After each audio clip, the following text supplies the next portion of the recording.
కలిగినటువంటి వారికే దాన్ని ఇస్తామని చెప్పన్నాము. చాలా మంది పాపం ప్రయత్నం చేశారు, ఎవరు ఇది చేయలేకపోయారు. అయితే ఆ శివధనస్సుని విరిచేటువంటి ముందు మనం చూసినట్లయితే ఆ ధనస్సునొక్కనే రామచంద్రమూర్తి విరిచాడని చెప్పేసి అనుకుంటున్నాం. కానీ ఆ ధనస్సును పెట్టినటువంటి పెట్టె చాలా పెద్దదిటండి. 8 చక్రాలతో ఉండేటువంటి పెట్టె. సుమారు 5,000 మంది మహాయోధులు, బలవంతులైనటువంటి వారు దాన్ని లాక్కొచ్చారుట. అటువంటి పెట్టెని కేవలం మా అమ్మాయి ఒక్క చేత్తో అనేటి దాని కింద ఉన్నటువంటి పూలబంతిని తీసుకుంది. అటువంటి సమర్థురాలు మా సీతమ్మ వారు. మీ స్వామి కేవలం ఏమెత్తాడయ్యా అంటే కేవలం ధనస్సే ఎత్తాడు. ఆ తర్వాత అమ్మవారితో పాటు మిగతా ఊర్మిళ, మాండవి, శృతకీర్తి మొదలైనటువంటి వారిని కూడా తమ్ముడు యొక్క కుశధ్వజుడి యొక్క సంతానాన్ని మీకు కన్యాదానంగా సమర్పించడం జరిగింది. అటువంటి శక్తి సామర్థ్యాలు కలిగినటువంటిది మా అమ్మాయి.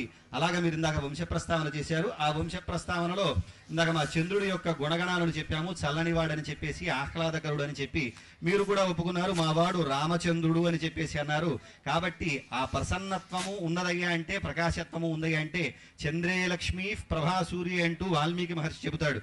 చంద్రుల్లో ఉన్నటువంటి లక్ష్మీతనం ఏదైతే ఉందో, కళ ఏదైతే ఉందో అది ఎవరిదైతే అంటే రాముడిది అని చెప్పారు. అదిగోండి అటువంటి రాముడికి అటువంటి ప్రకాశం కలిగిందయ్యా అంటే అమ్మవారి వల్లే కలిగింది. అమ్మవారి వంశమూల పురుషుడైనటువంటి చంద్రుడి వల్లే కలిగింది అని మనం చెప్పవచ్చు. అటువంటి గొప్పతనము చంద్రుల్లో ఉన్నదని మీకు తెలియజేస్తున్నాను. అంతేకాకుండా రామచంద్రమూర్తి జన్మించినటువంటి రాశి ఏదయ్యా అంటే కర్కాటక రాశి, కర్కాటక లగ్నము. దీనికి అధిపతి కూడా చంద్రుడే. కాబట్టి ఆ ప్రసన్నత్వం మొత్తం కూడా ఎవరి నుంచి వచ్చిందయ్యా అంటే అదిగోండి ఆ చంద్రుడి నుంచి, మా అమ్మవారి నుంచి వచ్చిందని చెప్పి మీకు సవినయంగా తెలియజేస్తున్నాను.